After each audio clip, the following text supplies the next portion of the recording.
સમાચારમાં આગળ વાત કરીએ ગુજરાતની ગણેશ ઉત્સવની તો મહારાષ્ટ્રની જેમ સમગ્ર ગુજરાતમાં પણ ભવ્યાતિ ભવ્ય રીતે ગણેશ ઉત્સવ ઉજવાઈ રહ્યો છે। ગુજરાતીઓમાં ગણેશ ઉત્સવને લઈને ભાવના અને શ્રદ્ધા વધી રહી છે।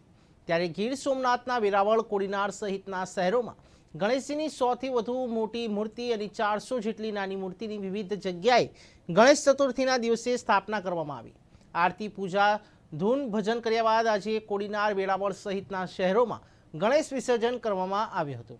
ત્યારે સમગ્ર ગીર સોમનાથ જિલ્લાના વિવિધ શહેરોમાં અનેક જગ્યાએ સ્થાપિત ગણપતિનું આજે સામૂહિક રંગેચંગે વિસર્જન યોજવામાં આવ્યું હતું। કોડીનારના તમામ ગણપતિજી જંગલેશ્વર મંદિરે એકઠા થયા હતા। ત્યારે ઢોલ, શરણાઈ, બેન્ડ પાર્ટી અને ડીજેના તાલે વિશાળ શોભાયાત્રા જંગલેશ્વર મહાદેવના મંદિરેથી નીકળી હતી, જે કોડીનાર શહેરના રાજમાર્ગો ઉપર ફરીને પાણી દરવાજે પહોંચી હતી। ત્યારે અબીલ ગુલાલની છોડો ઉડી હતી। ત્યારે નાના ગણેશજીનું કોડીનારની સિંગવાડા નદીમાં, મોટા ગણેશજીનું મૂળ દ્વારકા ખાતે સમુદ્રમાં વિસર્જન થયું હતું।